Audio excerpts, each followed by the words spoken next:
बिस्मिल्लाहिर्रहमानिर्रहीम। अस्सलाम वालेकुम नाज़रीन। हेल्थ टॉक में डॉक्टर मली के साथ न्यूयॉर्क से मैं हूं डॉक्टर अफजाल, एक नए प्रोग्राम के साथ। आज का जो मेरा प्रोग्राम है वो बहुत ही इम्पोर्टेंट है और मैं कहता हूँ कि ये बड़ा सेंसिटिव इशू है और बहुत ही अंडर एस्टिमेट किया जाता है। आज का जो प्रोग्राम है वो है ऑब्स्ट्रक्टिव स्लीप एपनिया के बारे में। तो मेरे साथ जो मेरे आज के गेस्ट हैं जो मेरा साथ देंगे, पहली बात तो ये है कि मैं उनको बहुत मशहूर हूँ कि वो प्रोग्राम में आए। बाकी इनकी ये इंटरेस्ट है बहुत ज़्यादा, वो ऑब्स्ट्रक्टिव स्लीप एपनिया के बारे में लोगों को अवेयर करना चाहते हैं। जब मैंने कहा कि मैं प्रोग्राम करना है तो उन्होंने कहा कि मैं भी आपके साथ आना चाहता हूँ। तो मैं वेलकम करूँगा doctor Ahmad Riyan Khan, psychiatry department, university of North Dakota से इनका ताल्लुक है। सर अस्सलाम वालेकुम। वालेकुम सलाम। बहुत बहुत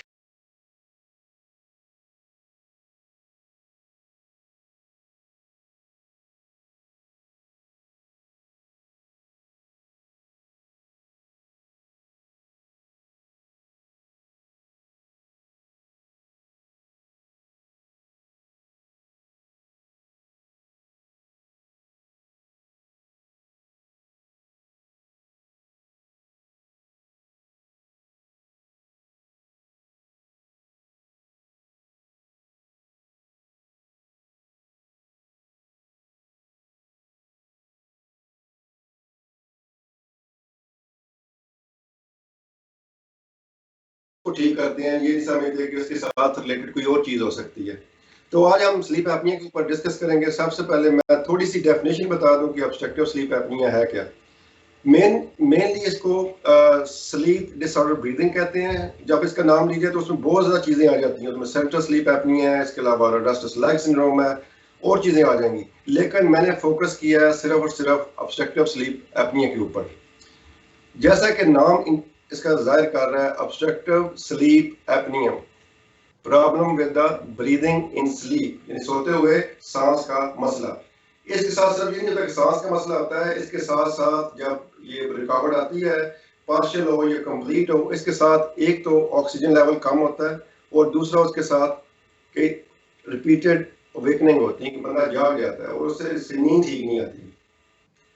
तो मैं इस डेफिनेशन के साथ अब डॉक्टर रियान से मैं चूंकि मिल के हमें डिस्कशन करनी है तो उनसे पूछूंगा कि क्या क्या रिस्क फैक्टर हैं, किन किन लोगों में और किस एज में और फीमेल में या एटियोलॉजी के लिहाज से, ये आप इसके बारे में थोड़ा सा बताएं।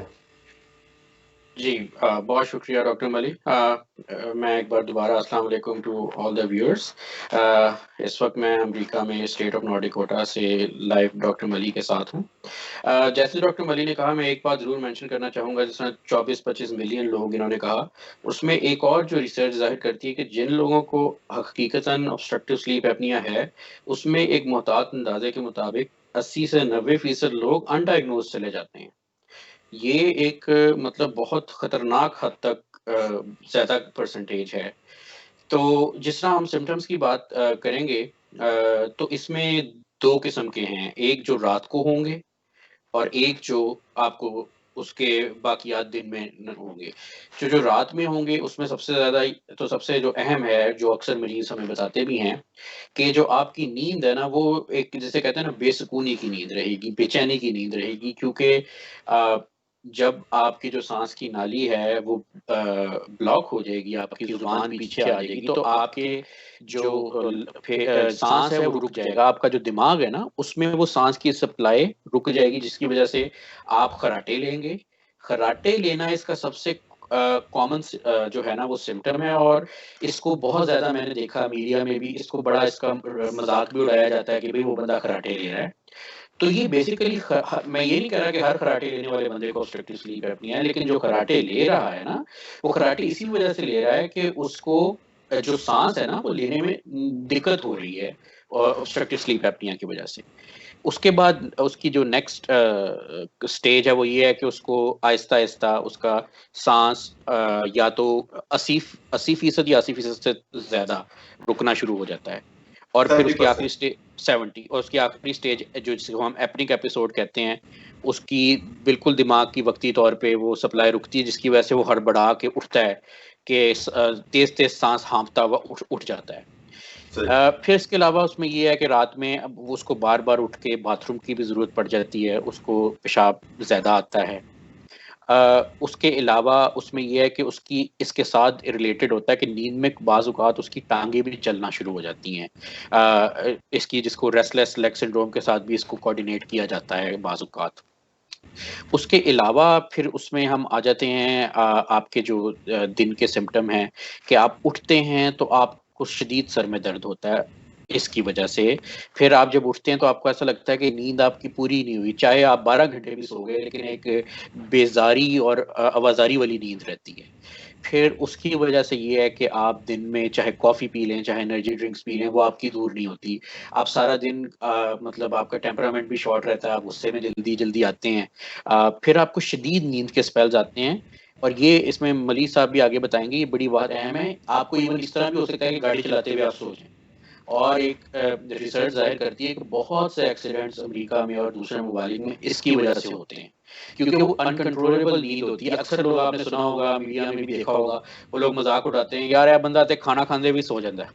ए बंदा ते कुर्सी ते बैठे सो जांदा है। तो मैं वो आपसे ना उस चीज़ के बारे में वो डिटेल में डिस्कशन करनी है क्योंकि वो है स्लीप एपनिया से रिलेटेड जो दूसरी डिजीज़ हैं और मोटर व्हीकल एक्सीडेंट, उस पर डिटेल में बात करनी है। तो जैसा कि डॉक्टर अहमद रियान ने बताया आपको कि स्लीप एपनिया के जो सिम्टम होते हैं वो आपको रात को सोते हुए भी होते हैं, कुछ होते हैं डे टाइम में। अब कई लोग कंप्लेन करते हैं कि जनाब मैं 8 घंटे सोता हूँ, लेकिन मेरी दिन के टाइम में मुझे दिन के टाइम बहुत नींद आती है, मैं थका-थका फील करता हूँ। लेकिन उनसे पूछना ये होता है कि ये 8 घंटे की जो नींद है, जो कि आपको चाहिए 6 से 8 आवर जो स्लीप है, वो बंदे को चाहिए नॉर्मल फंक्शन के लिए, बंदे को दिन में एक्टिव रहने के लिए। लेकिन अगर आपकी ये जो 8 घंटे की नींद है, इसमें आप बार-बार जागेंगे स्लीप एपनिया की वजह से, या जो स्ट्रेस आपके ब्रेन के ऊपर है रिलेटेड टू ऑब्स्ट्रक्शन जो आपके ऊपर जो हो रही है जागने की वजह से, तो फिर ये नींद नहीं है आपकी, क्योंकि इसमें आप स्लीप जो क्वालिटी ऑफ स्लीप है उसको एंजॉय नहीं करते। आप बार-बार जागते हैं जिसके बाद ये आपके फिर आप क्वालिटी ऑफ जो स्लीप है वो खराब हो जाती है आपकी, और दिन के टाइम भी आप इस तरह सोते हैं। और जिस तरह उन्होंने बताया कि आप कभी खाना खाते हुए सो जाते हैं, कभी बातें करते हुए किसी से सो जाते हैं। कई दफ़ा लोग इस तरह करते हैं कि किसी से फ़ोन पे बात कर रहे होते हैं और दूसरा कहता है यार आप बात करते-करते खर्राटे ले रहे थे। लेकिन जो माशाल्लाह जो लोग हैं जो नहीं मानते, वो कभी भी नहीं मानेंगे कि मैं ऐसा करता हूँ, क्योंकि उनको पता ही नहीं है कि ये डिजीज़ है, ये कोई फैशन नहीं है, या ये कोई एम्बैरेसमेंट नहीं है, इसको ट्रीट होना चाहिए। अच्छा, आप जो चीज़ है किसी चीज़ में भी जो मेडिसिन के अंदर है, उसमें होता है हिस्ट्री ऑफ प्रेजेंट इलनेस, कि जो पेशेंट आपके पास आया है उसकी हिस्ट्री बहुत ज़रूरी होती है। तो जो सबसे पहले हम लोग करते हैं डॉक्टर रियान, वो ये है कि पेशेंट के सोने का टाइम, जागने का टाइम, ठीक है, कब वो बेड पे गया, कब वो, उससे पूछते हैं कि आपको रात में सोते हुए खर्राटे आते हैं, सांस की मसला होता है, प्यास लगती है, मुंह आपका जो खुश्क हो जाता है, या बाथरूम जाते हैं, या इवन कई लोगों को आदत होती है कि वो लेग मूवमेंट्स होती हैं, कहते हैं मैं लेग्स में क्रैम्प पड़ते हैं, मैं उसको सूडो ऑर्लस कहते हैं, ठीक है, रेस्टलेस लेग सिंड्रोम का है। उसके अलावा फिर दिन के वक्त उनको जो आपने प्रॉब्लम बताए हैं कि ड्रोजीनेस होना और लेथार्जिक, टायर्ड फील करना, और इवन जो आपकी जो कारकर्दगी है ऑफिस के अंदर, अगर आप बॉस हैं तो आप चिड़चिड़ापन का शिकार हो जाएंगे। अगर आप उसके अंदर काम कर रहे हैं किसी फर्म में, किसी स्कूल में, तो आपकी जो परफॉर्मेंस है वो बड़ी पुअर हो जाएगी। आप बात पर लड़ने की कोशिश करेंगे। ये चीज़ें हो सकती हैं मेडिसिन के अंदर। याद रखिएगा एक और चीज़ होती है, हर चीज़ का ये नहीं होता कि आप ब्लेम कर दें, या मैं स्लीप एपनी डॉक्टर साहब ने डिस्कस किया है तो ये स्लीप एपनी ही है, इसी वजह से मैं चिड़चिड़ापन है, इसी वजह से मुझे डिप्रेशन है, इसी वजह से मुझे डायबिटीज़ है। नहीं, ये डिफरेंशियल डायग्नोसिस है। अगर किसी बंदे को ये चीज़ें हों तो उसको चाहिए कि वो रूल आउट करे, टेस्ट करवाए, अपने डॉक्टर को चेक करवाए, फिर वो असेस करे कि आपको स्लीप टेस्ट चाहिए या नहीं चाहिए। अच्छा डॉक्टर रिहान, वो मैं एक चीज़ मिस कर गया, वो जो रिस्क फैक्टर थे कि किन लोगों में ये कॉमन है, वो आपने वो सिम्टम बता दी तो मैंने कहा चले चलने दें। अब आप मुझे रिस्क फैक्टर के बारे में बता के डिटेल में वो फिर डिस्कस करेंगे हम लोग। जी, जिस तरह मलिक साहब ने बताया, हर बीमारी के कुछ रिस्क फैक्टर्स होते हैं। रिस्क फैक्टर से मुराद वो चीज़ें हैं जो किसी भी शख्स में हों तो उसको उस बीमारी का होने का चांस बढ़ जाता है। इसके जो रिस्क फैक्टर्स हैं हम उसमें स्टार्ट करेंगे। सबसे पहले मोटापा। इसमें मोटापा बहुत बड़ा रिस्क फैक्टर है। उसमें आपका जो मोटापे का काउंट करने का तरीका है, जो बीएमआई बॉडी मास इंडेक्स है, वो अगर आपका ख़ास तौर पे 30 से ऊपर और 35-40 से ऊपर चला जाए तो तकरीबन आप ये समझ लें कि ऑलमोस्ट 100% चांस हो जाता है कि इस बंदे को है। जी दूसरा, उसमें फिर एक चीज़ आती है कि अक्सर लोग आप ये भी देखते हैं बड़े पतले होते हैं, उनको ऑब्स्ट्रक्टिव स्लीप एपनिया होता है। उसमें एक चीज़ है, आपकी जो गर्दन है ना, उसका फिर वो देखा जाता है कि गर्दन पतली है, लंबी है, मोटी है। तो क्राउडेड जो नेक है आपका, उसमें फिर ये मली साहब आपको मज़ीद बताएँगे कि वो एक मैलापार्टी स्कोर अंदर से भी देखते हैं टॉन्सिल्स का, उसमें डिफरेंट चीज़ें होती हैं, लेकिन सादा अल्फाज में मोटी गर्दन। फिर ये है कि आदमियों को औरतों से ज़्यादा होता है, ख़ास तौर पे। फिर उसमें उम्र में ये है कि 40-50 के बाद इसकी पॉसिबिलिटी बढ़ जाती है, क्योंकि आपके जो पट्टे हैं जिस्म के, वो ज़रा नरम पड़ने शुरू होते हैं, तो 40-50 में ज़्यादा है। औरतों में ये कम है, जवान औरतों में, लेकिन जब औरतें 50 साल के करीब आती हैं ना, तो उनमें ज़्यादा हो जाता है, लेकिन फिर भी बंदों की निस्बत कम ही रहता है। फिर इसमें ये है कि जो लोग सिगरेट पीते हैं, उसमें बहुत ज़्यादा चांस बढ़ता है। फिर अक्सर लोग सवाल करते हैं कि जी, सिगरेट का इससे क्या ताल्लुक है? आप जब सिगरेट पीते हैं ना, उसका धुआँ आपके जो अंदर गर्दन के जो पट्टे हैं ना, उनको सुजा देता है, जिसकी वजह से आपका चांस बढ़ जाता है।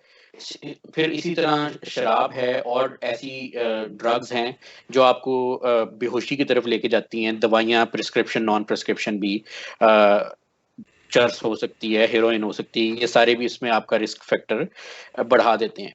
फिर आखिरी एक रिस्क फैक्टर मैं उसका ज़िक्र करूँगा, वो बहुत अहम है, और मैं ख़ास तौर पे जो डॉक्टर हज़रात ये देख रहे हैं, उनसे भी रिक्वेस्ट करूँगा कि उसमें ज़रूर उसके हवाले से पूछें, फैमिली हिस्ट्री। तहकीक ये कहती है कि जो फैमिली हिस्ट्री है वो इसमें बहुत इम्पोर्टेंट है। अक्सर लोग फैमिली हिस्ट्री बाप को भी, दादे को भी, बेटे को भी, चाहे मोटापा है या नहीं है, तो ये फैमिली हिस्ट्री भी बहुत अहम होती है।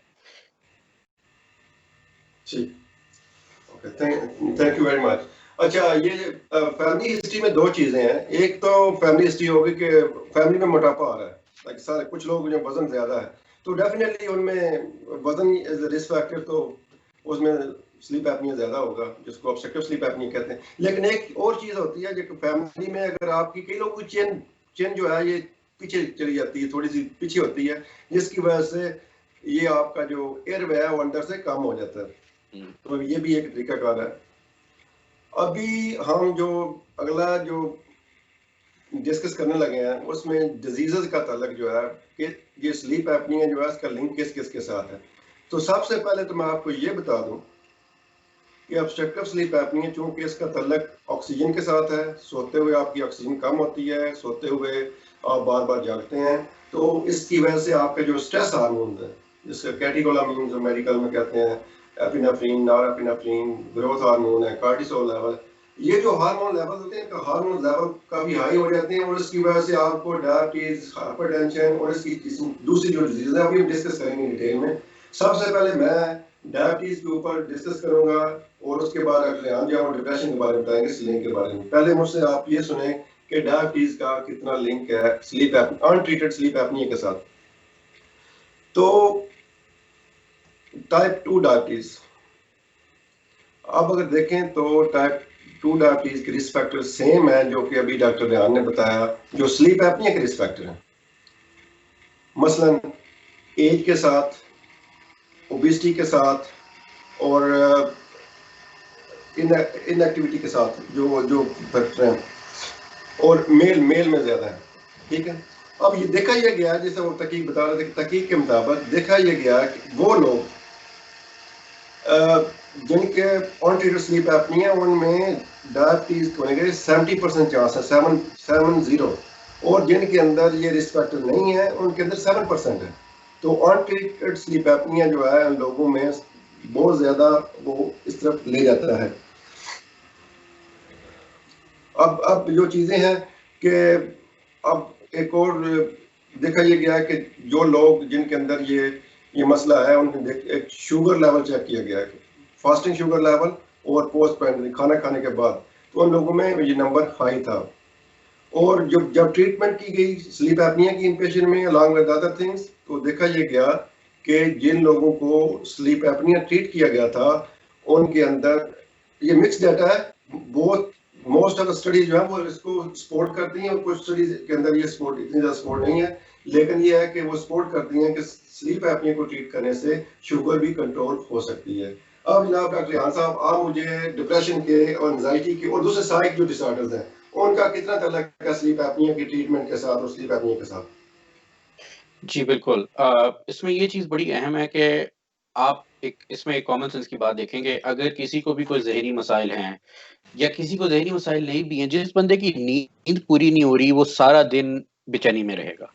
उससे ना काम होगा, ना कुछ, जिस तरह मौलवी साहब ने कहा चिड़चिड़ापन, और ये तहकीक ज़ाहिर करती है कि चिड़चिड़ापन और जल्दी गुस्से में आना इसका बहुत कॉमन सिम्पटम है। दूसरी बात ये है कि जो तहकीक ने बताया है कि जो डिप्रेशन है, उसका obstructive sleep apnoea, untreated obstructive sleep apnoea से बड़ा गहरा ताल्लुक है। मतलब जो लोग जिनको ऑब्स्ट्रक्टिव स्लीप एपनिया है और उसकी वो ट्रीटमेंट नहीं कराते, उसमें जो डिप्रेशन है वो ज़्यादा जो है ना मज़ीद बढ़ती जाती है। और जो लोग ट्रीटमेंट लेते हैं, उसमें एक वाज़ेह डिप्रेशन में बेहतरी भी आती है। अच्छा, डिप्रेशन के साथ बहुत एक अहम चीज़, 2 अहम चीज़ें, एक एंग्ज़ायटी और एक जिसे PTSD, post traumatic stress disorder कहते हैं। किसी को हादसा हो जिसके बाद उसको हादसे से मुतल्लिक ख्वाब आते हैं। तो बहुत ज़्यादा इसमें वर्सनिंग देखी गई है इन दोनों में। एंग्ज़ायटी में भी आप परेशानी में सारा दिन गुज़रेंगे, लोगों को पैनिक अटैक जिसे कहते हैं, तेज़-तेज़ साँस लेना वो होता है। और फिर इसमें एक चीज़ बड़ी अहम है कि जब आप ऑब्स्ट्रक्टिव स्लीप एपनिया में, जिस तरह पहले हमने बताया, रात को हड़बड़ा के उठेंगे, वही हड़बड़ाहट पोस्ट ट्रॉमेटिक स्ट्रेस डिसऑर्डर में भी होते हैं, हादसाती ख्वाब में जब आते हैं। तो वो बहुत ज़्यादा कोरिलेशन है। तो लॉन्ग स्टोरी शॉर्ट, बहुत से साइकियाट्रिक मसले ऑब्स्ट्रक्टिव स्लीप एपनिया ना ट्रीट होने की वजह से खराब होते हैं, जिसमें डिप्रेशन, एंग्जायटी और पीटीएसडी सर-ए-फ़हरिस्त हैं। और एक आखिरी बात मैं ज़रूर कहूँगा कि इज़्दिवाजी मसाइल बहुत ज़्यादा बढ़ जाते हैं, और ये इसमें हम लोग इसको शायद मज़ाक़न लेते हैं और मतलब मज़ाक ठट्टा लगा लिया। लेकिन हमारे पास यहाँ भी, इवन पाकिस्तान में भी मरीज़ आते हैं जो कहते हैं कि भई मैं वाक़ई तलाक चाहता हूँ। बीवी कहती है, हस्बैंड कहती है, क्योंकि ये खर्राटे इनके काम ही नहीं हो रहे, और उसको बड़ा स्टिग्मेटाइज़, एक बाइसे शर्म चीज़ कही जाती है, इसकी वजह से लोग इलाज नहीं कराते। तो ये एक बड़ा जेन्युइन मसला है जो आपकी ज़िंदगी में स्ट्रेस लाता है, और उसमें ज़वाजी सीरियस किस्म के मसाइल आते हैं। Thank you very much. इसी चीज़ को मैं थोड़ा इंडोर्स करूँगा, क्योंकि मेरे जो कुछ दोस्त हज़रात हैं उनको भी स्लीप एपनिया था। तो वो कहते थे कि जब किसी जगह जाते हैं इकट्ठे, एक कमरे में सोते हैं, तो हमारी कोशिश होती है कि मैं पहले सो जाऊँ, ताकि मेरे मेरे जो खर्राटे हैं, मतलब ताकि मैं सो सकूँ, क्योंकि दूसरे को भी खर्राटे हैं, अगर उसको खर्राटे हैं तो मैं सो नहीं सकूँगा। तो जो पहले सो जाता है वो ठीक रह जाता है। तो बाकी लोग फिर कहते हैं जनाब आप मदद लेके सोते रहें और हम आपकी खर्राटों की वजह से परेशान रहें। हालांकि दोनों को ही प्रॉब्लम है। तो दूसरा जो चीज़ जो डिस्कशन करनी है मैं वो करूँगा, sleep apnoea, obstructive sleep apnoea और इसका लिंक, कनेक्शन ब्लड प्रेशर के साथ, स्ट्रोक के फॉलोइंग के साथ और हार्ट अटैक के साथ। तो सेम चीज़ें हैं। जो स्ट्रेस हार्मोन लेवल है वो आपका इंक्रीज होता है और उसकी वजह से आपको जो blood pressure, hypertension, even stroke. अब स्ट्रोक के बारे में, स्ट्रोक जो जिसको फॉलोज कहते हैं, फॉलोज के अंदर अब लोगों को ये भी एक रिस्क फैक्टर हो सकता है, along with other risk factor, कि आप हो सकता है स्ट्रोक इस वजह से हो जाए, आपकी ऑक्सीजन कम हुई और आपको स्ट्रोक जो है स्ट्रोक हो गया, यानी कि फॉलोज हो गया। और जब फॉलोज की बात हो सकता है, फॉलोज की वजह से आपको स्लीप एपनिया हो जाए। तो ये एक दूसरे को जो विशियस सर्कल है, आपका स्लीप एपनिया जो वो स्ट्रोक के सिम्टम को वर्स कर रहा है और फॉलोज जो है वो इंटर्न स्लीप एपनिया को वर्स कर रहा है। तो अब एक स्टडी आई थी, शायद आपने भी डॉक्टर रिहान वो पढ़ी हो, कि जिसमें ये था कि early diagnosis of sleep apnoea in those patient who has stroke. तो हॉस्पिटल के अंदर ही जिन लोगों को फॉलोज हुआ था उनमें वो स्लीप टेस्ट किए गए और उनको फिर CPAP है या दूसरी जो कोई भी इंटरवेंशन है, BiPAP है, उस पर स्टार्ट किया गया और देखा गया उनकी रिकवरी जल्दी होती है। तो ये एक चीज़ है। बाकी ब्लड प्रेशर के बारे में आपको एक और चीज़ बताऊँ कि जब हम सोते हैं तो रात को सोते हुए जब एक अच्छी और स्लीप नींद हो, उसमें जो डायस्टोलिक ब्लड प्रेशर है जो नीचे वाला है वो 10 दर्जे नीचे चला जाता है, उसको कहते हैं डिपिंग फिनोमेना। लेकिन जो पेशेंट जिनको ये कहते हैं ना, जिनको ये है ऑब्स्ट्रक्टिव स्लीप एपनी, उनके अंदर ये डिपिंग फिनोमेना नहीं होता, और वो स्ट्रेस हार्मोन की वजह से या स्ट्रेस की वजह से वो दिन ब दिन वो लेवल है वो इंक्रीज होता रहता है। अब मैं यकीन करें, मैंने अपने आपस में कई पेशेंट जो मुझे डॉक्टर रेफर करते हैं, 4 या 5 ब्लड प्रेशर मेडिकेशन पे है, उसका ब्लड प्रेशर नीचे नहीं आ रहा, और मैंने उनको ट्रीट किया है, उनको टेस्ट किए हैं, उनके बाद ट्रीट किया है, और अल्हम्दुलिल्लाह उनका ना सिर्फ वो मेडिकेशन कम हुई है और ब्लड प्रेशर भी कंट्रोल हो गया। ये जरूरी नहीं होता कि हर पेशेंट के साथ ही सेम हो, लेकिन मोस्ट ऑफ देम अगर उनके अंदर कोई ऐसी चीज हो जो कि मेन रीजन हो ब्लड प्रेशर की, तो वो जरूर देखनी चाहिए। वैसे तो आपको पता है कि सेकेंडरी जो कॉज है ब्लड प्रेशर की और भी ज्यादा है, मैं एक वन ऑफ द डिफरेंशियल उसकी बात कर रहा हूँ। अब आ गई बात हार्ट फेलियर की, तो हार्ट फेलियर के अंदर उसमें थोड़ी सी है, क्योंकि कई लोगों को जो CHF है उसमें चेन स्टोर ब्रीदिंग होती है, उसके अंदर थोड़ा सा CPAP नहीं बल्कि नॉन इन्वेसिव ही होता है, उसको ASV अडॉप्टिव सर्वो वेंटिलेशन कहते हैं, जिसके अंदर इंस्पिरेटरी प्रेशर वेरिएबल होता है, और जो कि उसकी वो डिमांड होती है सेंट्रल स्लीप एपनिया की, उसको ज़्यादा ट्रीट करता है, तो उसके लिए भी वो बहुत ज़रूरी है। इवन 70% जो लोग हैं, 70% जो लोग जिनको स्लीप एपनिया है उनमें वो ठीक होना चाहिए। तो इसके अलावा एक और चीज़ मेरे ज़हन में नहीं आ रही इस वक्त, जो मैं ऑब्स्ट्रक्टिव स्लीप एपनिया और सर्जरी, जो लोग भी सर्जरी के लिए जाते हैं उनमें जो एनेस्थीसिया है उसकी कॉम्प्लिकेशन है या रेस्पिरेटरी कॉम्प्लिकेशन है, रेस्पिरेटरी कॉम्प्लिकेशन जो है वो काफ़ी ज़्यादा होती हैं। क्यों होती हैं? क्योंकि उनके अंदर ऑब्स्ट्रक्टिव स्लीप एपनिया है। अगर जो एनेस्थेसियोलॉजिस्ट हैं, जैसे डॉक्टर रियान पहले कह रहे थे, वो मैलम-पैटी स्कोर जो है वो उसकी 4 कैटेगरीज होती हैं। 0 है कि अगर आप कोई मुंह खोले और आप देखें तो आप पीछे उसका वजुला जिसको कांच कहते हैं अंग्रेजी में, चीज़ें आपको वो चीज़ें नजर आएंगी। लेकिन जिस बंदे को हाई रिस्क है स्लीप एपनी के लिए, अगर आप कहना मुंह खोले तो आपको जुबान में वही कुछ नजर नहीं आने देगी, अगर क्योंकि वो इतनी ज्यादा वो fatty tissue around the neck होता है कि वो जुबान ऊपर चली जाती है और साफ पैर नीचे होता है और बिल्कुल आपको चीज नजर ही नहीं आती। तो उन लोगों में सर्जरी जो होती है, उसके जो रिस्क है वो बहुत ज्यादा है रेस्पिरेटरी फेलियर के। हाँ, अगर वो उसके अगर एक्सट्यूबेशन के रिस्क बहुत ज्यादा होते हैं, अगर एक्सट्यूबेट हो जाए तो उनके रीइंट्यूबेशन के चांस बहुत ज्यादा होते हैं। और उसके अलावा उनकी जो स्लीप डिस्टर्ब होती है ICU के अंदर या बाहर, वो स्लीप मेनली जिस स्लीप का मैं जिक्र कर रहा हूँ उसको कहते हैं REM sleep, rapid eye movement sleep, जो कि सबसे ज्यादा साउंड स्लीप है, most relaxing part of sleep है। अगर वो आपकी ठीक नहीं है तो उसकी वजह से आप फिर भी गुनूदगी में रहेंगे। तो वो जब आपकी वो चीज ठीक होती है, रैम रिबाउंड आता है, तो वो रैम में जो कि मसल ज्यादा रिलैक्स करते हैं, वो फिर स्लीप एपनिया वर्स हो जाता है, तो फिर लोग जो ICU में चले जाते हैं, इंट्यूबेट हो जाते हैं दोबारा। बहरहाल ये चीज देखनी होती है। इसके साथ मैं डॉक्टर मंदर का डिस्कस करूंगा। डॉक्टर मंदर मेरे बहुत ही अच्छे दोस्त हैं मेडिकल कॉलेज से, वो बरियाट्रिक सर्जन है। वो कह रहे थे कि मेरे जो पेशेंट है, जब उनको हम गैस्ट्रिक स्लीप सर्जरी या कोई भी सर्जरी करते हैं वेट लॉस, उसके बाद उनमें काफ़ी इंप्रूवमेंट आती है। तो डेफिनेट डॉक्टर साहब इंप्रूवमेंट क्या, 20% लोग तो ठीक हो जाते हैं, लेकिन डिपेंड करता है कि स्लीप एपनिया की सीवियरिटी क्या थी, माइल्ड था, मॉडरेट था या सीवियर था, क्योंकि जब वो एपनिया आप अपनी इंडेक्स में जाते हैं तो उसके मुताबिक होता है। और ये देखना कि वेट कितना था और कितना लॉस हुआ है।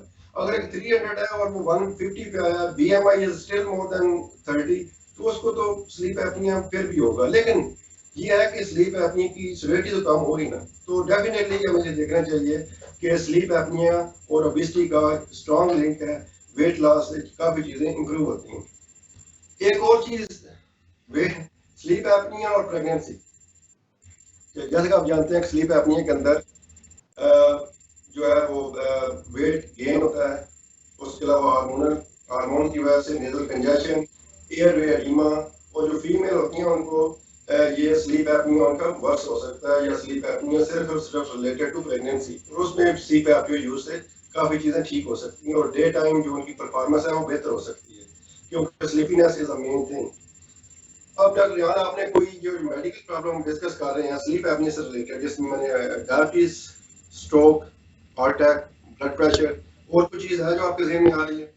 हाँ जी, एक इसमें बड़ी अहम है और ये भी इस पे भी बड़ी तहकीक हुई है कि क्योंकि जब जिसको स्लीप एपनिया होगा उसके दिमाग में कुछ देर के लिए, चाहे वो मिली सेकेंड हो, ऑक्सीजन नहीं जाएगी, तो बहुत ज़्यादा तहकीक ने ये साबित किया है कि वो बंदों को डिमेंशिया, जिसे भूलने की बीमारी है, उसका चांस बढ़ जाता है, या जिसको हो उसका मजीद ख़राब हो जाता है, क्योंकि जब आपके दिमाग में ऑक्सीजन नहीं जाएगी तो जो दिमाग के सेल हैं वो एक एज के बाद परमानेंट सेल हो जाते हैं, और अगर उनमें ऑक्सीजन नहीं जाएगी तो वो सेल मरना शुरू हो सकते हैं, न्यूरॉन्स जिसे कहते हैं, और अगर वो सेल मर जाते हैं तो फिर वो दोबारा नहीं बनते।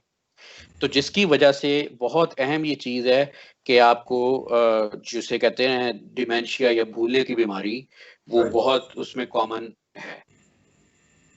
जी। अच्छा, इसी से आप मुझे ये बताएं कि फाइब्रोमाइल्जिया का कोई लिंक आपको ज़हन में है? फाइब्रोमाइल्जिया के साथ कितना लिंक कनेक्शन है? जी बिल्कुल, फाइब्रोमाइल्जिया बेसिकली सादा अल्फाज में ये है कि आपको जिस्म में के मुख्तलिफ हिस्सों में दर्द होता है, जो बहुत ज़्यादा दर्द इतना शदीद होता है कि अक्सर आपको दर्द के उन ट्रिगर पॉइंट्स पे टीके भी लगवाने पड़ जाते हैं। तो उसमें भी तहकीक यही कहती है कि अनट्रीटेड ऑब्स्ट्रक्टिव स्लीप एपनिया में वो दर्द बढ़ जाता है। हमारे पास अक्सर मरीज आते हैं, जिस तरह मली साहब ने भी कहा कि वो मतलब दर्द ठीक ही नहीं हो रहा। तो फिर जब आप देखते हैं कि जिस तरह ब्लड प्रेशर ठीक नहीं हो रहा, डिप्रेशन ठीक नहीं हो रही, दवाइयों के बावजूद 4-4 5 बार, फिर आप देखते हैं कि क्या ऐसी चीज़ है जो उसमें उसको एडिशनल उसको दबाव में ला रही है। तो फिर वो अक्सर ऐसे जब हम डिफरेंशियल डायग्नोसिस करते हैं तो उसमें ये ऑब्स्ट्रक्टिव स्लीप एपनिया निकल आता है। हाँ, अब वो मुझे ज़हन में चीज़ पहले नहीं थी लेकिन मेरे ज़हन में आ गया, मोटर व्हीकल एक्सीडेंट्स। तो जो मोटर व्हीकल एक्सीडेंट्स हैं उनके तकरीबन जब ये स्वीडन में कोई स्टडी पब्लिश हुई थी, काफ़ी काम किया गया है, तो उसमें बताते हैं कि जो लोग जिनको ऑब्स्ट्रक्टिव स्लीप एपनिया उनमें 2.7% ज़्यादा चांस है, जब वो देखा उन्होंने कि जिन लोगों के एक्सीडेंट हुए थे तो उनमें ज़्यादा चांस है एक्सीडेंट होने के एज कम्पेयर टू जिनके नॉर्मल है, जिनका BMI नॉर्मल है, जिनमें रिस्क फैक्टर कम है। तो अमेरिका के अंदर आप देखें, ये डॉक्टर रेहान जो है नॉर्थ डकोटा से हैं, मैं न्यूयॉर्क से हूँ, यहाँ पर MTA जो मोटर मेट्रोपॉलिटन ट्रांसपोर्ट अथॉरिटी है, जो कि बसेस और ट्रेन वगैरह, उनमें अगर उनके साल में एक दफ़ा फिजिकल जरूर होता है। अगर किसी उनमें से जो पेशेंट होते हैं जिनका BMI मोर देन 30 हो, ब्लड प्रेशर हो, उसके अलावा उनका नेक साइज जो है मोर देन 17 इंचेस हो, तो वो जो पेशेंट है उनको कहते हैं कि आप जाएं अपने स्लीप डॉक्टर के पास जाएं या स्लीप स्पेशलिस्ट के पास जाएं, अपना स्लीप एपनी का टेस्ट करवाएं। अगर नॉर्मल है तो ठीक है, अगर नॉर्मल नहीं है तो फिर आप उसको ट्रीट करें, देन कम बैक। वो डिपेंड करता है कितना को सीवियर है उसके लिहाज से वो कई दफा तो ले आप कर देते हैं, कहते हैं 2 महीने के लिए जितनी देर तक आप टेस्ट नहीं करवा सकते वापस ना आए, या बाकी अगर वो सिम्टम ज़्यादा ना हो तो वो उनको पर वो जॉब करते रहते हैं। तो ये भी एक चीज़ है। Sudden cardiac death, doctor Riyan आप बताएंगे या मैं बताऊं? नहीं, इसमें मलिक साहब आप बताएं। मेरे जहन में इसके बाद एक और पॉइंट आया है कि हम शायद डेथ को अपनी करते हैं, वो डेथ थोड़ा सा लोगों को ना डराया जाए इतना कि वो कहते हैं कि डिजीज है या क्या चीज है। ठीक है, थैंक यू। नहीं, इसमें एक तो जाहिर है, मैं जिस तरह उन्होंने कहा कि एक्सीडेंट ये बड़ा सीरियस है। देखें, एक्सीडेंट भी सडन डेथ ही है कि एक जवान बंदा या इतनी एज का बंदा, और वो नींद उसको झोंका आया गाड़ी या इवन मोटरसाइकिल चलाते हुए, साइकिल चलाते हुए, और आपका एक्सीडेंट हुआ और डेथ हो सकती है। एक मैं चीज़ कहूँगा, ये भी बहुत अहम चीज़ है ख़ास तौर पे जो वालिदैन है उनके लिए, कि ये बच्चों में भी होता है। ये बड़ा अहम है। बच्चों में 2 साल से ऊपर जो बच्चे हैं, अगर आपको कभी लगे कि खर्राटे ले रहे हैं, उनको नाक में कंजेशन है, तो उनकी भी ज़रूर आप टेस्ट कराएँ। इसमें एक और मैं चीज़ बताऊँ कि ऑब्स्ट्रक्टिव स्लीप एपनिया का बच्चों में attention deficit hyper activity disorder ADHD से बड़ा गहरा ताल्लुक है। बहुत सी बार जब साइकियाट्रिस्ट के पास या पीडियाट्रिशियन के पास बच्चे आते हैं, क्योंकि पाकिस्तान में तो ADHD की भी अवेयरनेस कोई नहीं है। वो पाकिस्तान में तो उसे कहते हैं ना, जिसको ADHD है, उसमें मैं थोड़ा सा आपको बताऊं, उसमें ये है कि बच्चे से टिक के बैठा नहीं जाएगा और उससे कंसंट्रेट नहीं होगा, उसके स्कूल में ग्रेड्स नीचे जाएंगे। तो पाकिस्तान में तो कहते हैं कि जी अब बच्चा बदतमीज है, ठीक है, पंजाबी में कहते हैं ना, एनू चंड दो। तो वो बेसिकली आपको ये भी देखना है कि अगर उसको ADHD है, तो आपने ये चीज़ अहम है कि जिन बच्चों में ऑब्स्ट्रक्टिव स्लीप एपनिया पाया गया, उनमें ट्रीटमेंट के बाद उनका ADHD कुछ बच्चों में ठीक हो गया, और बच्चों में तो वो अक्सर उसमें मलिक साहब भी बताएंगे कि वो उनकी एडेनॉइड भी निकाल देते हैं, और वो अक्सर वो ट्रीटमेंट होता है। तो ये बहुत अहम चीज़ है कि ये बड़ों में नहीं है, ये बच्चों में भी बहुत ज़्यादा है। बाकी मलिक साहब, ओवर टू यू। आप वो सडन कार्डियक डेथ का बता रहे थे। अरे नहीं, वो जिन लोगों में सेम चीज़ है, मैकेनिज्म सेम है, अगर हार्मोन लेवल ज्यादा है, पेशेंट रेम स्लीप में है, 2 घंटे स्लीप में 2 घंटे जब आप जाते हैं तो स्लीप की जो स्टेज होती है लाइट स्लीप, डीप स्लीप और रेम स्लीप। आप 2 घंटे के बाद एक रेम पीरियड आता है। अगर आपको कोई स्नोरिंग वगैरह या सांस के ब्लॉक होने का प्रॉब्लम नहीं है तो फिर तो रेम स्लीप जो है वो एक ब्लेसिंग ऑफ अल्लाह है, ठीक है। लेकिन यही रेम स्लीप, इसके अंदर सिंपैथेटिक स्टिमुलेशन, जो हार्मोन लेवल इतना हाई हो जाता है कि would lead to a sudden cardiac death, arrhythmias, atrial fibrillation, flutter, और ये चीजें आ जाती हैं। तो इससे ये भी पॉसिबिलिटी है, अगर आपको कोई और प्रॉब्लम नहीं है, यंग बंदा है, मोटा है, तो ये चीजें हो सकती हैं। अच्छा, मैं आप इसके अंदर एक और चीज बताऊं कि कार्डियोलॉजी के लिहाज से कई लोग हैं, आप उनको एट्रियल फिब्रिलेशन होता है या आर्टरी फ्लटर है तो कार्डियक एब्लेशन करवाते हैं, लेकिन उसके बावजूद भी उनको ये चीजें दोबारा हो सकती हैं। उनको चाहिए कि अगर इनको नजर आ रहा है या फील हो रहा है तो उसमें भी स्लीप एपनिया जो है उसकी ट्रीटमेंट होनी चाहिए। एक और चीज जो कि मेरे एक दोस्त शहर रंग साहब है, वो जो कि मेरी उनसे काफी डिस्कशन होती है, वो कहते हैं जब ये जो फूड है ना जो ऊपर आती है, जैसे गर्ड कहते हैं, गैस्ट्रोएसोफेजियल रिफ्लक्स डिजीज, ये बड़ी ठीक होती है। अब वो ये एक ऑब्जर्वेशनल स्टडी भी थी, ऑब्जर्वेशनल डाटा है ये कोई, उसमें भी ये है कि जो लोग CPAP यूज करते हैं उनके अंदर ये जो गर्ड के सिम्टम होते हैं काफी बेहतर हो जाते हैं। मेन जो मैकेनिज्म इसके पीछे है वो ये कि पॉजिटिव प्रेशर है वो पुश करता है फूड को नीचे, और ये गर्ड जो है इट्सल्फ और एक रिस्क फैक्टर भी है स्लीप एपनी का, क्योंकि सेम गर्ड जो आपने बताया स्मोकिंग आपका बर्न करती है, इसी तरह गर्ड जो है उसको एसिड कंटेंट्स होते हैं वो आपका अपर एरिया उसको बर्न करती है, अडीमा या स्वेलिंग हो जाती है, सोजन हो जाती है, जिसकी वजह से आप कई दफा आप सो रहे हैं, हो सकता है आप एकदम जाग जाए, वो इतने स्वेल, वो एक होता है ना कि आपके वो सांस बंद हो जाता है और आप 5 से 10 सेकंड के लिए सांस नहीं ले सकते। तो मेरा ख्याल है रेहान, मेरे काफी डिस्कशन हो गई है इसके ऊपर जो डिजीजेस है। बस एक क्वेश्चन जो मुझे इधर आ रहा है वो ये है कि मेरे दोस्त हैं जो मुझे देख रहे हैं या जो मेरे फॉलोअर्स हैं, उनसे एक ही क्वेश्चन है कि कभी आपने देखा है कि जब आपको डायबिटीज है, हाइपरटेंशन है या ये जो डिप्रेशन है, कि आपके डॉक्टर ने कभी आपको एडवाइस किया हो कि यार आप ये स्लीप एपनिया टेस्ट करवा लें, या आपके ज़हन में कभी आया हो? तो जरूर नेक्स्ट टाइम जब भी आपके पास, अगर आपको शुगर है, कंट्रोल नहीं है और ब्लड प्रेशर है, हार्ट प्रॉब्लम है, प्लीज एक दफा जरूर सोचें, आप डॉक्टर से पूछें यार मैं स्लीप एपनिया टेस्ट करवा के देख लूं, कहीं मुझे ये तो नहीं है जो चीजें मुझे मेरी चीजें कंट्रोल नहीं हो रही। ये जरूर ये एक थॉट ऑफ द डे है, प्लीज इस पे जरूर कीजिएगा। अगर आप ये कर लेंगे तो समझेंगे कि मैंने जो स्लीप इतने साल गुजारा है, ये इतने सालों से जॉब कर रहा हूँ, मुझे हो सकता है वो अच्छा लगे। अच्छा, आप आते हैं, है आपके ज़हन में कुछ चीज़? जी नहीं, बस बिल्कुल जिस तरह आपने कहा, अक्सर जब हमारे पास मरीज मेडिसिन के लोग या दूसरी स्पेशलिटीज के भेजते हैं जी डिप्रेशन एंजाइटी ठीक नहीं हो रहा, तो जब मैं उनसे पहला सवाल करता हूँ कि आपका सबसे बड़ा मसला क्या है, वो कहते हैं जी सबसे बड़ा मसला हमारा ये है कि नींद नहीं आती। ये वो बंदा है जो डिप्रेशन की 3 दवाइयों पे, एंग्जायटी की 2 दवाइयों पे है, वो आके कहता है या कहती है कि जी मुझे नींद नहीं आती, ये मसला है, ये हल हो जाए तो हो सकता है बाकी भी हल हो जाए। और अक्सर मैं उनसे जब पूछना शुरू करता हूँ तो वही खर्राटे, वही जो सिम्पटम्स आपको बताए हैं। मैं तकरीबन आपको बताऊं, मैं अपने क्लिनिक में मैंने आज तक जितने लोग स्लीप स्टडी के लिए भेजे हैं उनमें 90% लोगों का पॉजिटिव निकला है, और पॉजिटिव भी ज्यादातर मॉडरेट प्लस, माइल्ड भी नहीं। और आप यकीन करें जैसे वो CPAP लगाते हैं उनकी जिंदगी बदल जाती है, उनका डिप्रेशन एंजाइटी, ये तो नहीं मैं कह रहा कि बिल्कुल ठीक हो जाता है, लेकिन बहुत बेहतरी आती है। क्वालिटी ऑफ लाइफ जब आपकी इंप्रूव हो जाएगी। तो ये आपने ये कहा है, मैंने भी सेम चीज़ है, मैं क्योंकि बैरियाट्रिक सर्जरी से मेरा काफ़ी प्रिय ऑब्जर्वेशन करता हूँ, जो लोगों को सर्जरी के लिए जाते हैं वेट लॉस के लिए, उनके टेस्ट करता हूँ तो कई लोग जो सिम्टम हों या ना हो, सेम चीज़ है। मेरा तो 95% मैंने तो कभी देखा नहीं किसी का नेगेटिव आया हो, ठीक है। तो ऑलमोस्ट मैं तो कह रहा, इसलिए तो मेरा एक फार्मूला है, लाइक कुछ चीज़ें एकेडमिक्स होती हैं, कुछ होती हैं जो प्रैक्टिकल एक्सपीरियंस से चीजें लर्न करते हैं। मैं तो कहता हूँ कोई बंदा भी जो 50 से ऊपर है, अगर वो सांस लेता है, ठीक है, उसको स्लीप अपनी टेस्ट जरूर करवाना चाहिए, क्योंकि उसका 99% चांस पॉजिटिव होगा।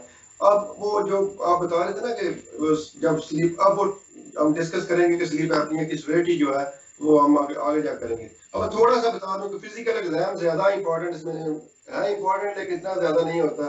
उसमें यही है कि आपने उसकी ओरल कैविटी देख लेनी है, मेलन पेटी स्कोर जो है, उसको ओरोफेरिंक्स जो कैसा है, टंग की पोजीशन है, सॉफ्ट पैलेट है, चिन देख लेनी है, नेक साइज है, नेक साइज अगर 17 इंचेस से ज्यादा है मेल के अंदर, 16.5 फीमेल के अंदर ज्यादा है से ज्यादा है तो ये रिस्क फैक्टर है। उसके अलावा और चीजें होती हैं लेकिन वो ज्यादा इतनी इंपॉर्टेंट नहीं है। अब ब्लड प्रेशर है, वो चीजें आप आगे डिस्कस कर चुके हैं। अब आते हैं टेस्ट की तरफ, इसका टेस्ट कैसे करना चाहिए।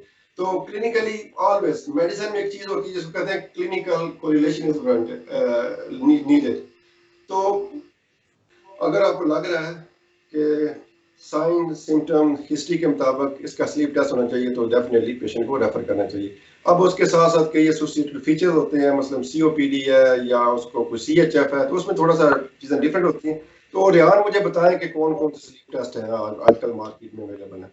जी बिल्कुल, जिस तरह मौलवी साहब ने कहा, ये इसमें बड़ा अहम है कि ख़ास तौर पे अमेरिका और पाकिस्तान में या दूसरे ममालिक में ये एक फ़र्क है कि अमेरिका में तो बड़ी आसानी से हम टेस्ट वगैरह कराते हैं, लेकिन पाकिस्तान में तो आप ये चीज़ देखें कि अक्सर आपको क्लिनिकल डिसीजन ही लेने पड़ते हैं।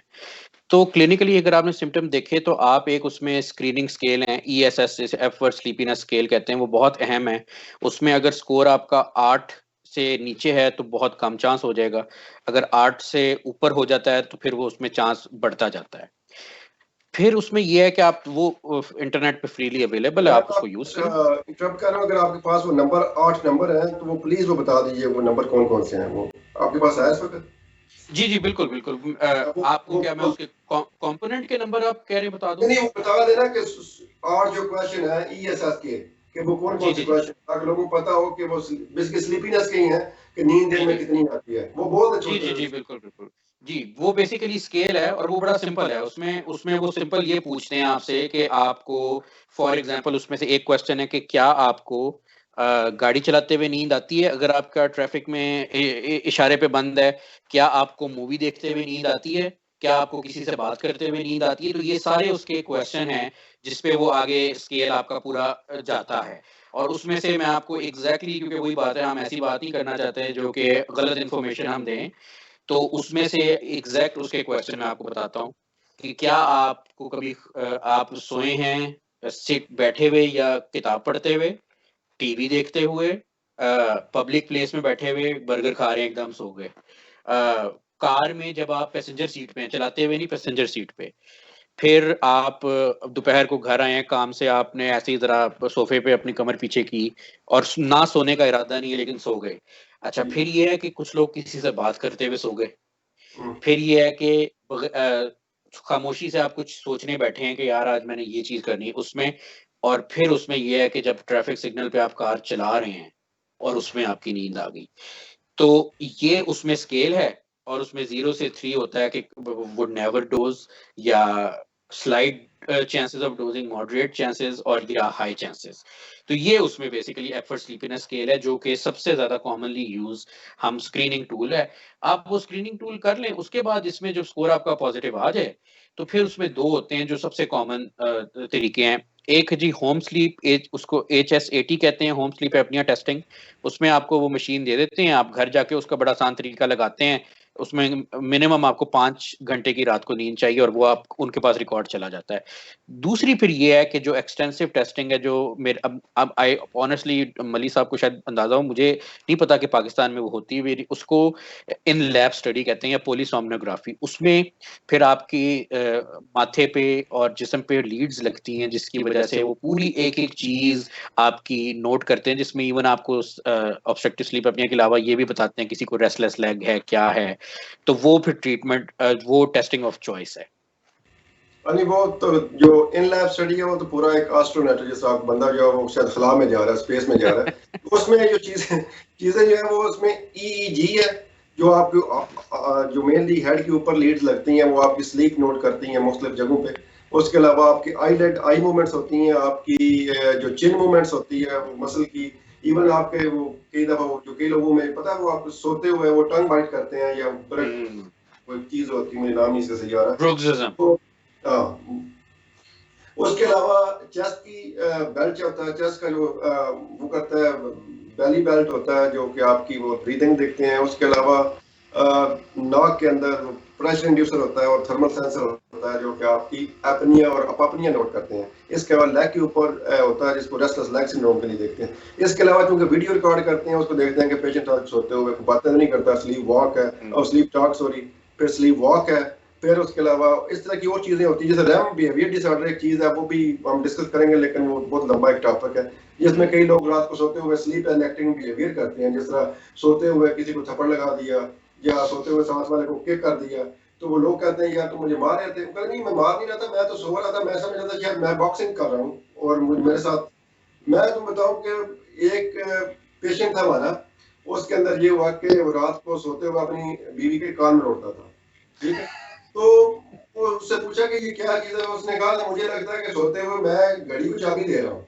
ठीक है, तो वो इसको कहते हैं स्लीप एनेक्टिंग बिहेवियर, स्लीप जो आप रैम स्लीप के अंदर, जो ड्रीम स्लीप के अंदर जो कुछ आप देखते हैं उसको करते हैं बकायदा उस चीज। बिल्कुल तो बिल्कुल बिल्कुल तो इन लैब के तो बहुत ज्यादा बेनिफिट्स हैं, होम स्लीप टेस्ट है बहुत ही लिमिटेड टेस्ट है, उसके बारे में आप कुछ ज्यादा चीजें कर नहीं सकते, और उन लोगों में जिनमें CHF हो, हार्ट फेलियर हो, COPD हो, स्लीप प्रॉब्लम हो या टेक्निकली लोग ना कर सकते हो, उनके लिए तो इन लैब या ओवरनाइट पोलिसोनोग्राफी इज द बेस्ट। उसके बाद फिर आगे ट्रीटमेंट आ जाएगी, उसमें आपका जो CPAP टेस्ट है या BiPAP टेस्ट है, जो भी टेस्ट करना हो वो करते हैं, ताकि आपका जो भी AHI आया है, यानी कि आप डायग्नोसिस पे हम आप स्लीप टेस्ट स्टडी करेंगे, उसमें 3 चीजें हैं कि अपनी इंडेक्स, ये कितना नंबर कितना है, apnoea no breathing in sleep for 10 seconds, apnoea जिसका आपने पहले कहा था 30% reduction in air flow followed by या तो उसकी वो ऑक्सीजन कम हो जाए या उसके साथ वो बंदे की जाग आ जाए, 3% जाग होता है, तो वो नंबर अगर 5 से ज्यादा है तो उसको माइल्ड कहते हैं, अगर 15 से ज्यादा है तो उसको मॉडरेट कहते हैं, अगर वो नंबर 30 से ज्यादा हो तो उसको सीवियर स्लीप एपनिया कहते हैं। तो उसके मुताबिक फिर वो ट्रीटमेंट होती है। अब ट्रीटमेंट के ऊपर आएंगे तो उसमें 2 चीजें जो मेनली हैं जो कि स्लीप एपनिया से रिलेटेड है, एक तो कंजर्वेटिव है, उस पर बात करते हैं, इसमें वो CPAP है या ओरल अप्लायंसेस है। पहले आप रियान वो उस पर डिस्कस करें जो जनरल मेजर्स होती हैं स्लीप एपनिया के बारे में, वो बताएं प्लीज। जी, जनरल मेजर जो होती हैं वो यही है कि सबसे पहले अहम ये है कि आप कोशिश करें कि आपका वज़न कम हो। अब वो आप कोशिश चाहे मतलब एक्सरसाइज़ करें, अपनी डाइट बेहतर करें, आपका वज़न कम हो, तहकीक इस पे बहुत ज़्यादा हो सकती है कि इवन 10 किलो वज़न कम होने से तकरीबन आपका 20 से 30-50% सिम्पटम्स में कमी आ सकती है। तो ये बहुत ज़्यादा अहम है कि वज़न कम करें। दूसरा आपको जिस तरह रिस्क फैक्टर बताए हैं कि शराब, सिगरेट या कोई भी ऐसी इवन प्रिस्क्रिप्शन मेडिकेशन जो आपको गनुदगी में तारी करें उनको आप छोड़ दें। फिर इसमें ये होता है कि स्लीप हाइजीन के जो जनरल रूल हैं कि आपने बेड पे सिर्फ उस वक़्त जाना है जब आपने सोना है, टीवी नहीं देखना, कॉफ़ी रात को नहीं पीनी, चाय शाम को 5-6 बजे के बाद ना पिएँ, ये सारी चीज़ें उसमें बहुत ज़्यादा अहम हैं, जो आ जाती हैं। फिर उसमें एक एक और चीज़ भी होता है, जो कंज़र्वेटिव मेजर है कि आप किसी तरह अगर अपना बेड का जो सिरहाना है ना आपका जो मतलब सर वाली जगह, उसको आप ऊपर करें। वो उसमें ये है कि चाहे आप तकिया रख लें, तकिए से ज़्यादा अब तो यहाँ तो मतलब इवन पाकिस्तान में भी ऐसे बेड हैं जो रिमोट से उनका वो हेड एंड ऊपर हो जाता है। लोग वो इस्तेमाल करते हैं, फिर पाकिस्तान में कभी-कभार इस तरह भी करते हैं कि वो चारपाइयों के नीचे ईंटें रख ली, मतलब जो देसी तरीका है। तो उससे कंज़र्वेटिव में थोड़ी बहुत बेहतरी बिल्कुल इन चीज़ों में आ सकती है। ठीक। अब ये देखें ना, कई लोग जब मेरे पास आते हैं तो मैं उनसे पूछता हूँ कि पहले ही पता होता है वो किस, मैं कहता हूँ कि आप ना बैक पे ना सोएं, उससे ज्यादा होता है। क्या डॉक्टर साहब, या तो मैं राइट साइड पे सोता हूँ तो या मैं मुंह नीचे करके सोता हूँ, तो ये मुंह नीचे करके जो सोना होता है या बैली की तरह ऊपर सोना होता है, ये भी कई लोगों में वो जो स्लीप एपनिया है वो उसको थोड़ा बहुत हेल्प करता है, क्योंकि बिल्कुल। ये ना एक स्लीप एपनिया जिसको हम कहते हैं पोजीशन रिलेटेड स्लीप एपनिया, यानी कि आपकी पोजीशन अगर बैक पे सोते हैं तो आप इस तरह करें तो देख लें आपके वो जुबान और पीछे चली जाएगी, जो आपका तालू ऊपर से है वो नीचे चला जाएगा और वो आपका एयरवे ब्लॉक कर देंगे। अगर आप हेड साइड ऊपर रखेंगे या नीचे से ऐसा सोएंगे तो फिर चांसेस थोड़े से कम होते हैं।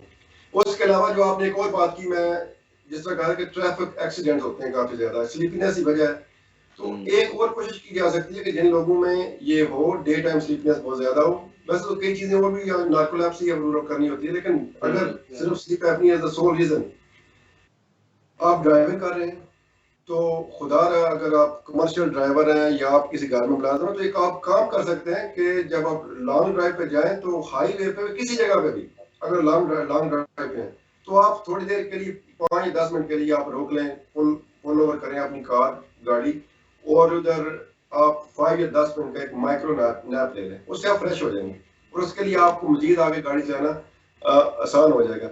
बजाय ऐसे कि आप अपने आप को पुश करते रहें, ड्रैग करते रहें, नहीं मैंने जाना है, मैं थोड़ा सा रह गया, नहीं, आपको नहीं पता होता कई दफ़ा आप सोते हुए भी आप थोड़ा सा डोज ऑफ हो जाएं तो आप एग्जिट अपना मिस कर देते हैं कई दफ़ा, या आगे चले जाते हैं, या कई दफ़ा आप एक्सीडेंट कर सकते हैं। तो खुदारा ये चीज़ बहुत ज़रूरी है। अब आ गई बात हमारी जो CPAP थेरेपी है और साथ में वर्सेस ओरल अप्लायंसेस हैं। तो जो पेशेंट माइल्ड और मॉडरेट स्लीप एपनिया के हैं, जिनका नंबर जो है वो 30 से कम है, AHI एपनिया ऑफ अपनी इंडेक्स 30 से कम है, उनके अंदर जो है वो दोनों चीजें CPAP और जो ओरल अप्लायंसेस हैं, किसी भी किस्म की वो डेंटल डिवाइस हो या वो जो मंजिला और मैंडिबुलर एडवांसमेंट जो चीजें हैं, एक जैसे ही उनका रोल है। दोनों इस डे टाइम जो स्लीपीनेस है, जो दिन में बहुत ज्यादा नींद आती है, उसको इम्प्रूव करते हैं। बाकी भी चीजें देखी गई हैं जिस तरह, लेकिन वो उनका कंपैरिजन किया गया, लेकिन उसमें खास डिफरेंस नहीं था। तो अब आप कोई चीज इसमें ऐड करना चाहते हैं या फिर वो दूसरी और दो चीजें जो डिस्कस करें? नहीं, आप इसी पे आगे डिस्कस करें। ठीक। अब पहले किसी जमाने में एक सर्जरी होती थी, ENT वाले करते थे, ज्यादातर सर्जन क्या करते थे, UBB, वो बहुत कम हो गए, जिसमें वो थोड़ा सा वो टॉन्सिल निकाल देते थे, साउथ पैलेट या अपर एयरवे थोड़ा सा वो शेव कर देते थे, जिससे थोड़ा सा ओपन एयरवे ओपन हो जाता था, एयरवे जो अपर एयरवे ओपन हो जाता है। लेकिन मसला यह है कि आप किसी को ये नहीं पता कि ये प्रॉब्लम जो है इस एरिया में है या थोड़ा सा नीचे है।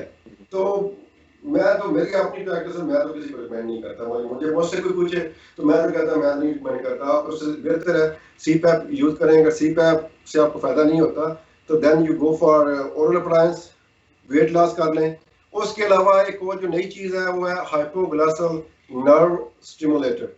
वो एक नई चीज़ है, वो 5-6 साल पहले हुआ था। वो एक पेसमेकर टाइप चीज़ होती है जो आप स्किन में लगाते हैं, उसका कनेक्शन आपकी जो हाइपोग्लासल नर्व के 10वीं नर्व है उसके साथ होता है, और वो आपकी जुबान को स्टिमुलेट रखती है और उसको फॉल नहीं करने देती पीछे। तो ये चीज़ हो गई। और कोई चीज़ है तो नहीं कि जो हमें डिस्कस नहीं की, ड्राई ना हो किसी को? हाँ, नहीं जी, बस ये बिल्कुल एग्जैक्टली ये CPAP और अब तो ये मलिक साहब ज़ाहिर बेहतर जानते हैं, उसके मास्क एक ज़माने में तो होता था, मास्क आपको हेलमेट की तरह पूरा मुंह कवर कर देता था। अब तो वो इतने छोटे आ गए हैं कि सबसे छोटा एक होता है जो सिर्फ नाक के नीचे, उसे नेजल पिलो कहते हैं, आता है। और फिर ये भी है जो खाली नाक कवर करता है, तो वो बहुत उसमें ज़्यादा मतलब एडवांस चीज़ें हो गई हैं। और इसमें मैं एक दो बातें एंड पे ये ज़रूर कहूँगा, और ज़ाहिर है मलिक साहब इस पॉइंट पे बात करेंगे कि जब ये प्रोग्राम हुआ, क्योंकि मैं बेसिकली मेरा ताल्लुक साइकियाट्री से है, तो बहुत ज़्यादा पूरी दुनिया में अवेयरनेस की चीज़ों की कमी है। मैंने पिछले कुछ अरसे में बहुत ज़्यादा देखा, टीवी पे भी, पाकिस्तानी हम चैनल्स अमेरिका में बैठ के भी देखते हैं, तो अक्सर देखा कि एंकर्स वगैरह ने इसका ज़िक्र किया स्नोरिंग का, तो आगे बात वो मज़ाक में टाल दी गई, उसको ठट्टे लगाए। लेकिन आप जब मीडिया प्लेटफ़ॉर्म पे बैठते हैं, तो उसमें ये ही प्रोग्राम करने का हमारा मकसद था कि लोगों में अवेयरनेस आए। पाकिस्तान में बहुत अच्छे डॉक्टर हैं जो पल्मोनोलॉजी में भी हैं, न्यूरोलॉजी, साइकियाट्री में भी हैं, लेकिन मसला ये है कि स्लीप मेडिसिन एक प्रॉपर, मेरा नहीं ख्याल कि स्पेशलिटी के तौर पे उसको जिस तरह बाहर दूसरे ममालिक में किया जाता है। इसकी वजह से वो फिर अवेयरनेस नहीं है लोगों में, इवन डॉक्टर कम्युनिटी में भी। तो मैं खुदारा आप लोगों से यही कहूँगा कि ये जानलेवा साबित हो सकती है बहुत और एक उसमें तरीका नहीं है, जिस तरह हमने बात की डिफरेंट तरीकों से, तो इसको सीरियसली लें और खराटे जो ले, उसका मजाक उड़ाने के बजाय उसको आप मशवरा दें, जो कि हदीस में भी है कि अच्छा मशवरा सदका है, कि उसको मशवरा दें कि यार आप खराटे जो ले रहे हैं, आप मतलब अपने आप को किसी डॉक्टर को चेक कराएं, इसके पीछे कोई सीरियस वजह भी हो सकती है। ठीक है doctor, thank you doctor Riyan. तो अब मेरे ख्याल में एक और चीज़ मेरे जो ज़हन में आ रही थी, ये कई लोग ना वो समझते हैं कि शायद खराटे ठीक करने हैं या स्नोरिंग ठीक हो गई है तो बस ओएस के लिए फिर वो मोस्टली डिवाइस मिलते हैं, कई लोग नेजल स्प्रे यूज करते हैं या वो कोई नेजल स्ट्रिप्स मिलती हैं। स्ट्रिप्स, बिल्कुल बिल्कुल। और इसके अलावा लोग कहते हैं ये डिवाइस आ गया डॉक्टर साहब मार्केट में, आप खराटे खत्म, हर चीज खत्म, ये नहीं चीज। आप बात सुने, मैं बार बार इसलिए इस चीज पे स्ट्रेस करता हूँ, ऑब्स्ट्रक्टिव स्लीप एपनिया, कि ये स्नोरिंग का मसला नहीं है। वो तो डेफिनेटली जिस तरह उन्होंने कहा है कि ये एक फैमिली प्रॉब्लम भी हो सकता है, आपकी जो अज़वाजी जिंदगी है उसको खराब कर सकता है, ठीक है, लेकिन आप अपना भी ख्याल रखें। आपको हार्ट अटैक हो सकता है, आपको फालज हो सकता है यंग एज पे, आपकी सडन कार्डियक डेथ हो सकती है अगर आपको सीवियर स्लीप एपनिया है। ये चीजें जो है, ये लाइक डाटा है इसके ऊपर। मैं अगर ये प्रोग्राम कर रहा हूँ तो इसलिए नहीं कर रहा कि मुझे नंबर बनाने हैं या मैंने कोई चीज गैदर करनी है कि मैं अपने शोहरत हासिल कर सकूं। मेरा जो मेन मकसद है वो यही है कि लोगों में अवेयरनेस हो और वो चीजें यूज करें। आज के प्रोग्राम एक और चीज जो मुझे और ज़हन में आ रही है वो एपिलेप्सी, सीजर्स। कई लोगों में सीजर्स होते हैं या वो कंट्रोल नहीं होते, उसको इंट्रैक्टेबल कहते हैं या अनकंट्रोल्ड सीजर्स होते हैं, उनमें भी जरूर देखना चाहिए। कई लोगों में स्लीप एपनिया अनकंट्रोल होता है जिसकी वजह से वो जो एपिलेप्सी है वो वर्स हो जाती है, बल्कि जो एपिलेप्सी की मेडिकेशन है वो स्लीप एपनिया को वर्स कर देती है। उसके अलावा इवन वो वागल नर्व एक मैन्यूवर है वो यूज होता है सीजर्स को कंट्रोल करने के लिए, वो भी वर्स कर देता है एयरवे को। तो डॉक्टर्स जो भी हैं उनको इस चीज का भी जरूर देखना चाहिए।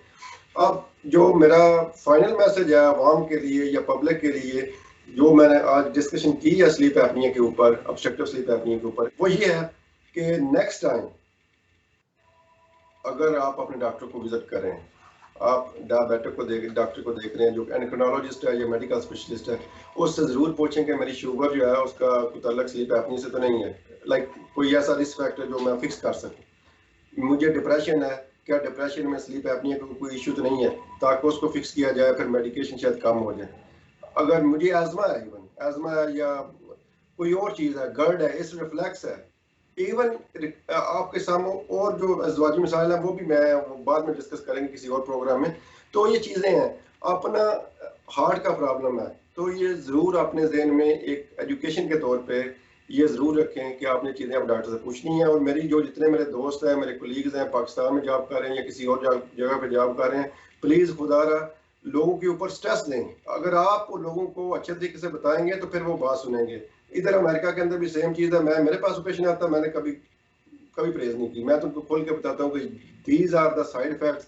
अगर आप स्लीप एपनिया ठीक नहीं करेंगे तो आप मर भी सकते हैं, ठीक है। अल्लाह ताला सबको सेहत दे, सबको तंदुरुस्त रखे, लेकिन अपना जो डिजीज है या कोई चीज़ है उसको भी अपना ख्याल रखना चाहिए। मुझे और डॉक्टर अहमद रियान जो मेरे आज के गेस्ट थे, Riyan thank you very much यार, बहुत शुक्रिया, बहुत मजा आया, आपने बहुत ही ज्यादा अच्छे तरीके से चीजें एक्सप्लेन की और मेरा काम काफी आसान किया। तो इंशाल्लाह ताला मैं किसी और प्रोग्राम में डॉक्टर अहमद रियान को भी और मेरे एक और दोस्त हैं, इनके भी दोस्त हैं डॉक्टर जिशान, मैं भी स्लीप के ऊपर यानी इंसोम्निया के ऊपर वो प्रोग्राम करेंगे। हो सकता है हम तीनों मिलकर करें तो ज्यादा मजे का होगा। तो तब तक के लिए मुझे इजाजत दीजिए। मैं एंड पे 72 का और असद भाई का भी बहुत बहुत शुक्रगुजार हूँ कि उन्होंने पब्लिक अवेयरनेस के लिए हमारी इतनी हेल्प की। Thank you very much.